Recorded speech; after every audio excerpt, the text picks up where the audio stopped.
Good morning and welcome to today's episode of Close Looking. My name is Adam Levine and I am Assistant Curator of European Art, and I am really lucky to be joined by my dear friend and colleague Lisa Ellis, Conservator of Sculpture and Decorative Arts at the Art Gallery of Ontario. Today's episode is called An Object Between Cultures. Before we begin, I want to acknowledge that the Art Gallery of Ontario operates on land that is the territory of the Anishinaabe-Mississauga Nation and has also been home to the Wendat and Haudenosaunee. The Dish with One Spoon Wampum Belt Covenant is an agreement between the Haudenosaunee Confederacy and the Anishinaabe Three Fires Confederacy to peaceably share and care for the resources around the Great Lakes.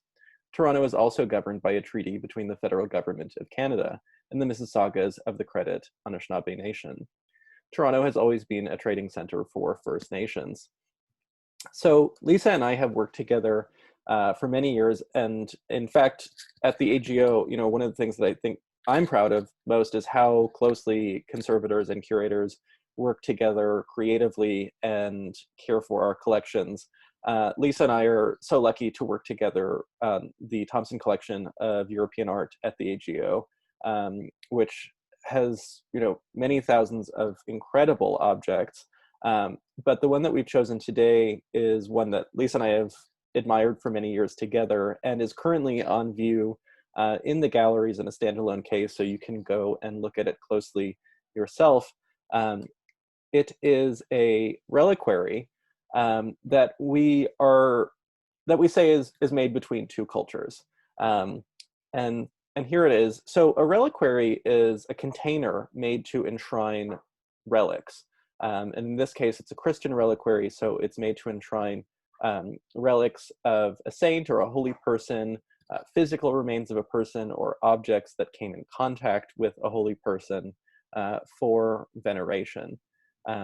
And when we say that it's made between two cultures, that's because the object itself was made in the 14th century by a goldsmith in Northern Europe, who took an older rock crystal flask, and which was made in the Fatimid Empire.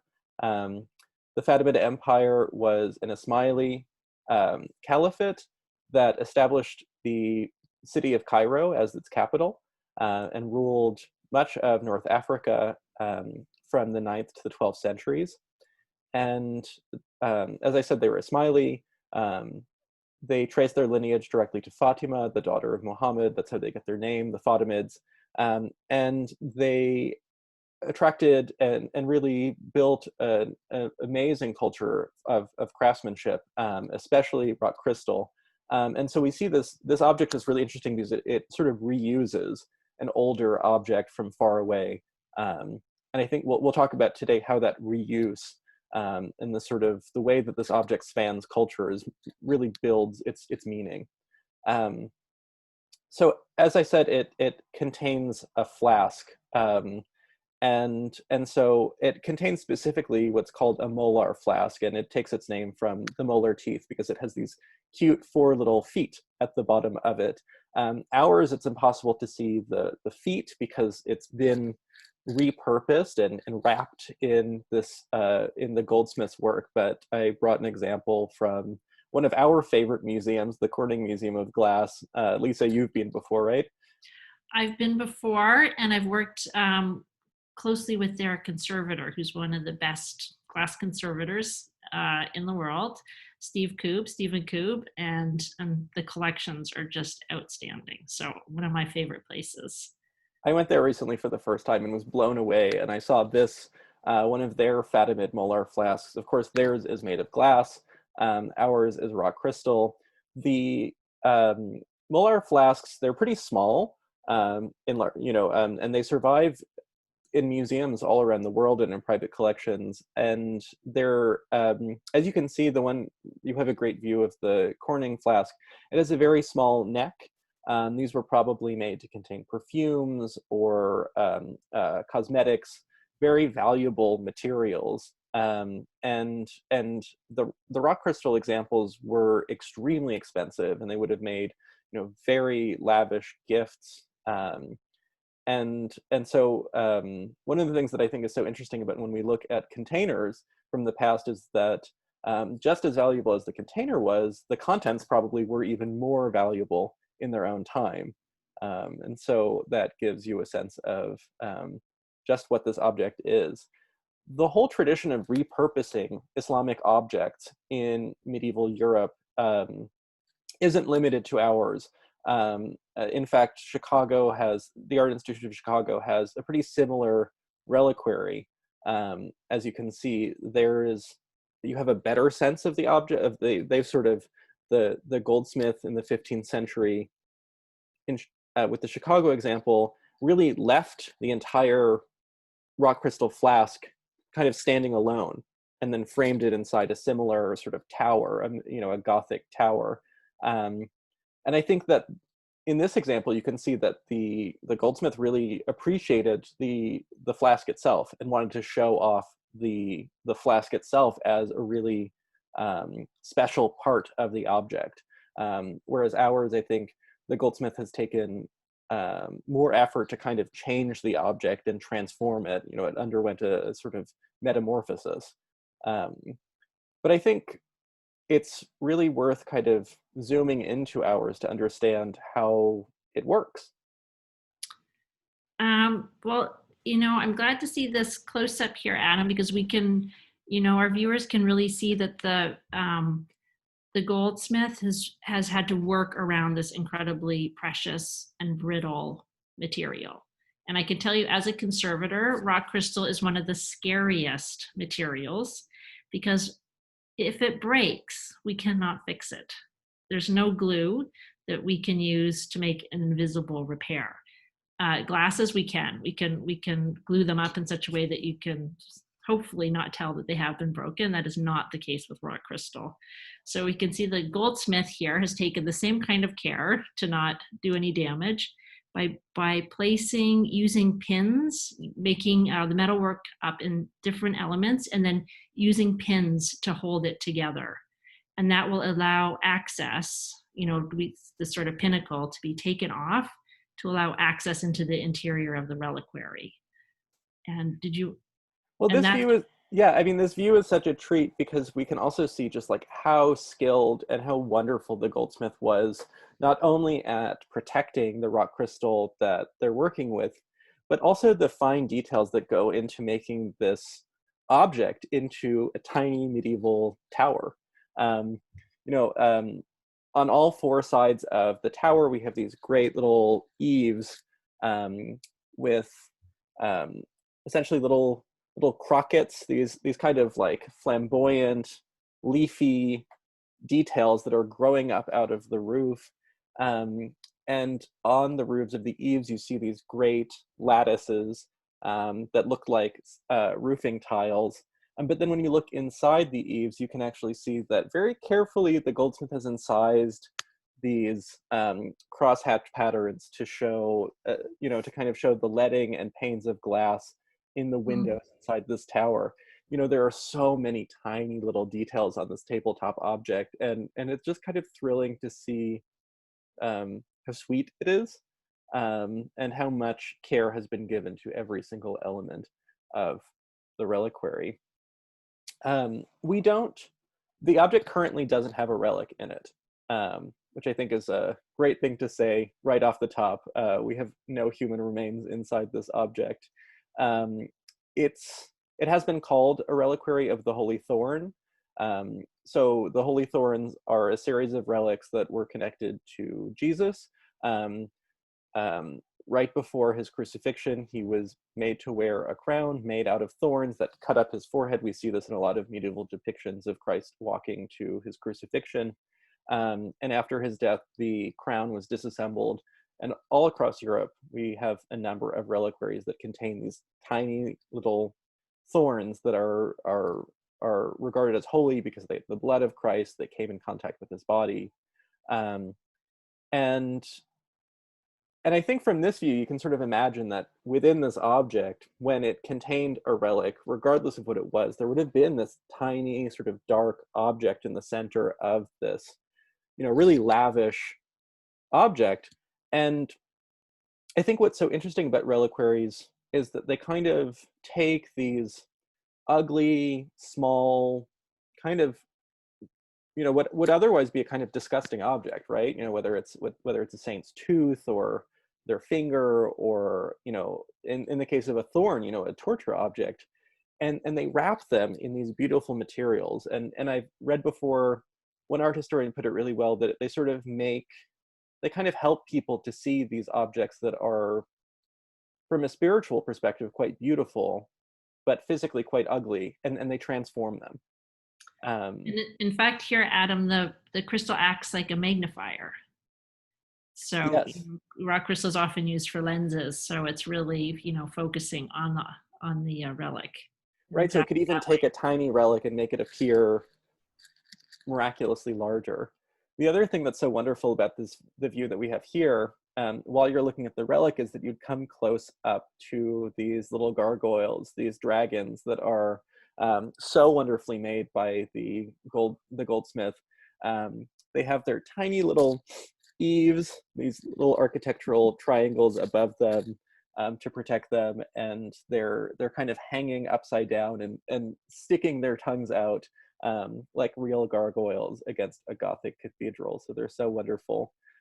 Beneath them, we have a few elements of, you can sort of see these like little leaves, wonderful, delicate golden leaves that are peeking out from the bottom above another piece of rock crystal, which is probably from the 14th century, right? I've always assumed that the two pieces of rock crystal at the bottom are totally unrelated to the Fanabit pieces. Yes, well, actually, yes, I think you're right. Stylistically, that would be, sort of your job to decide that. But material-wise, we can't know. There's no way to date rock crystal, and there's no way to know exactly where it came from. So, and sort of scientifically, we can't place it. Well, we'll leave it to style then. Yeah. So can you tell us a little bit, Lisa, about what rock crystal is? So rock crystal is it is silicon dioxide, so SiO2, and it is an incredibly pure crystal. It is just silicon. It's silica, silicon dioxide, and sometimes when impurities are introduced, it becomes a gem, like citrine and amethyst are rock crystals that have impurities in the lattice which give it a color.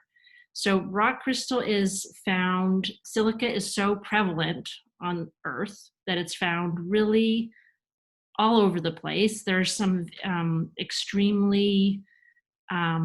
there's some places on Earth where the crystals have been allowed to grow into very large sizes. So the Alps, there's some crevices in the Alps that Europeans drew upon. There are the East Mountains in Egypt, associated with a lot of the gold mining of the ancient Egyptians, where large crystals were formed. And we can see all over the New World and in other places as well. And what happens essentially is the magma is in the center of the Earth will sort of rise up into crevices, and some of the magma will be held there. The silica will come out of it, and given a very slow cooling time, the atoms are allowed to arrange themselves in crystals. And when you think about in the olden times, the sort of the reason it was such a miraculous material is because there was really nothing that was water white and perfectly transparent. So there was ice, there was rock crystal, there were diamonds, and those were really the only materials. And the Italians in the glass-making island of Murano, that was one of the things that they tried to achieve, was the cristallo, basically glass that was like crystal. Now, because silica has such an incredibly high melting temperature, it's about 1700 degrees Celsius, it's extremely hard to melt silica. And in fact, no ancient furnaces or historical furnaces could really achieve that. So fluxes were added. And to reduce the melting temperature of the silica, and with the introduction of the fluxes, there were often impurities, which would introduce color. So that's why we see these green glasses, these European green glasses with potash, And there are other different colors. Sometimes a purple color is introduced, yellowish colors as well, and browns. Um, the way to get rid of that sometimes would make the glass very unstable. So essentially saying that like a transparent, clear material was incredibly highly prized at all times before we had modern glass making.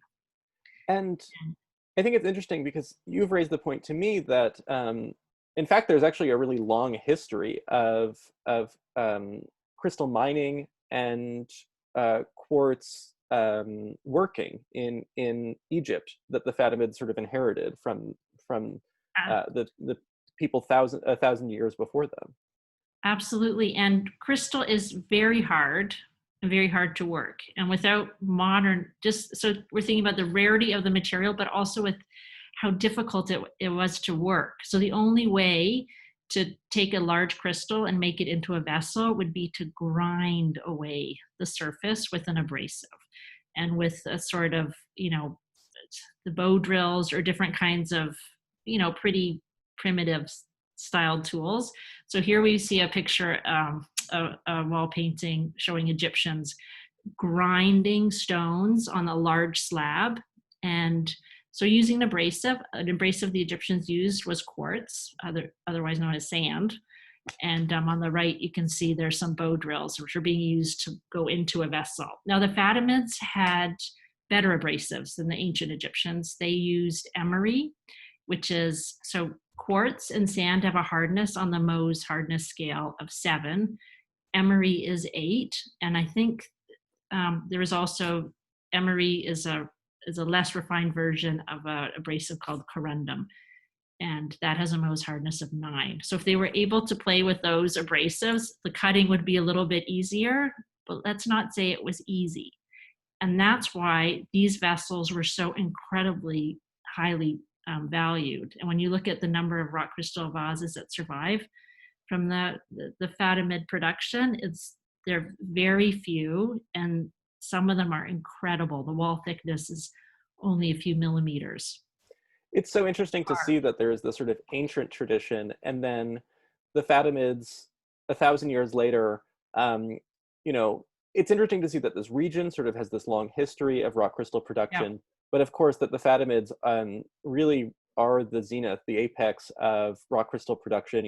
What they're doing is so elaborate and so beautiful, and certainly in Europe, we can see from our example and also the one in Chicago, the Fatimid rock crystals are even hundreds of years later privileged as these sort of miraculous objects of the highest class of craftsmanship. And I think we can see when you're, do a Google search about Fatimid rock crystal, one thing that you do encounter are mind-blowing auction prices for if they come on the market, whenever they come on the market, because they're so rare. Most of them are now in public collections.